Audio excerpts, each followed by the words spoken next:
వాడి పరువు తీస్తే తాట తీస్తా. ఇది అప్పట్లో పవన్ కళ్యాణ్ ఒక డిఎఫ్ఓ విషయంలో చేసిన కామెంట్. మరి ఆ మాటలు నిజం కాలేదెందుకని? ఇంతకీ ఆ కామెంట్ డీటెయిల్స్ ఏంటి? ఎందుకలా అనాల్సి వచ్చింది?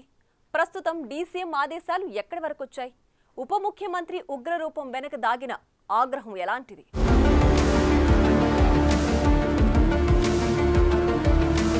ఐఎఫ్ఎస్ అధికారి సంఘటన దృష్టిలోకి వచ్చింది. మా పేరు చెప్పి డబ్బులు అడగటం తప్పు చేస్తున్నాడు. డిపార్ట్మెంట్ ఉన్నతాధికారులకు ఆదేశించడం జరిగింది. ఆ వ్యక్తిని సస్పెండ్ చేయండి, ఎందుకంటే మా ప్రభుత్వానికి అలాంటి వ్యక్తులు ప్రమేయం వద్దు, అలాంటి అధికారులు మాకు. 4,500 కోట్ల రూపాయల నిధులను విడుదల చేస్తున్నాం. ఒక్కొక్క పంచాయతీకి డిస్ప్లే బోర్డు ఉంటుంది. చూశారుగా ఉప ముఖ్యమంత్రి ఉగ్రరూపం. ఒక అధికారి విషయంలో ఆగ్రహం.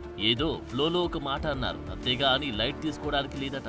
ఇంత పెద్ద సంఖ్యలో ఒక అధికారి విషయంలో అలాంటి కామెంట్ చేయడం వెనుక బ్యాక్గ్రౌండ్ చాలా పెద్దగానే ఉందట. కాకినాడ జిల్లా అటవీ శాఖ అధికారిగా డి రవీంద్రనాథ్ రెడ్డి నియామకం 2024 అక్టోబర్ 8వ తేదీన జరిగింది. అటవీ శాఖ అధికారిగా బాధ్యతలు తీసుకున్న రవీంద్రనాథ్ రెడ్డి 2 రోజుల తర్వాత మైనింగ్ వ్యాపారులను బెదిరించారట. తనకు డిప్యూటీ సీఎం పవన్ కళ్యాణ్ పేషితో పరిచయాలున్నాయని అన్నారట. అక్కడితో ఆగక పెద్ద ఎత్తున లంచం డిమాండ్ చేశారట. ఈ విషయం తెలిసిన వెంటనే పవన్ కళ్యాణ్ ఆయనపై విచారణకు ఆదేశించడం మాత్రమే కాదు, సభాముఖంగానే తన అభిప్రాయమేంటో కూడా కుండ బద్దలు కొట్టారట.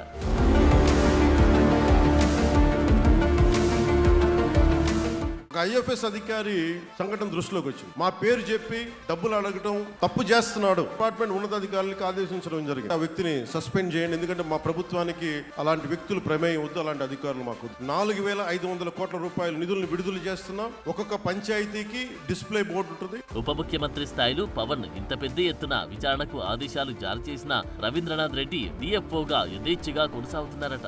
అంతేకాదు, ఈ విచారణ తాలూకు నివేదికలు సైతం బయటకు రావడం లేదట. ఇక్కడ సమస్య ఏంటంటే, విచారణ నివేదిక విడుదలై ఈ పాటికే సదరు అధికారి పోస్టింగ్ ఊస్ట్ కావాల్సి ఉంది. కానీ ఇక్కడ ఇలాంటి చడి చప్పుడు లేదట.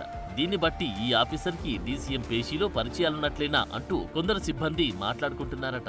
ఒకవేళ అలాంటిదేమీ లేదంటే ఈ పాటికే రిపోర్ట్ వచ్చి అధికారిపై చర్యలుండాలిగా, అవి ఏవి అంటూ లోగొంతుకతో ప్రశ్నిస్తున్నారట.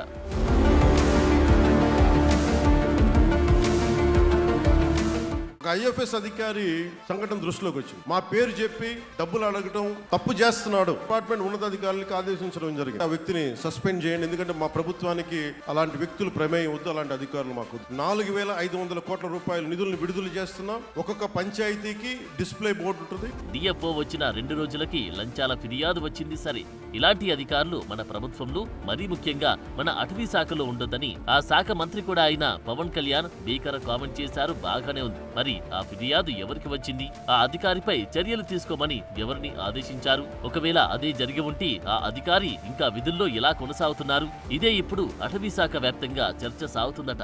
డిప్యూటీ సీఎం హోదాలో పవన్ చేసిన ఆదేశాలకి అతిగతి లేకుంటే ఇక మిగిలిన వారి పరిస్థితి ఏమిటి? నిజంగానే ఆ అధికారి లంచాల బెదిరింపులకు పాల్పడి ఉంటే అందుకు తగిన ఆధారాలు ఏవి? ఈ విషయంపై ఒక క్లారిటీ రావాల్సి ఉందంటున్నారు అటవీ సిబ్బంది.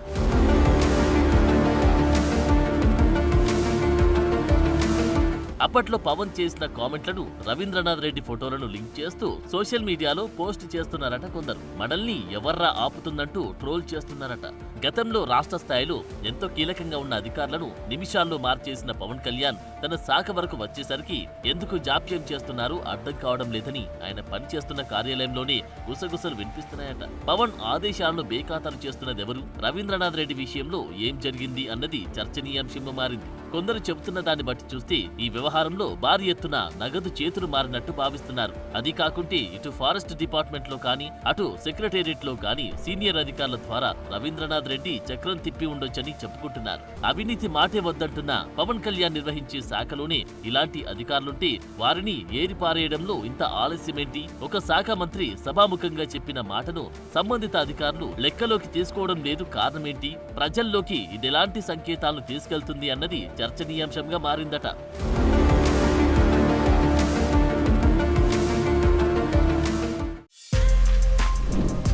For more videos like this, subscribe Big TV channel.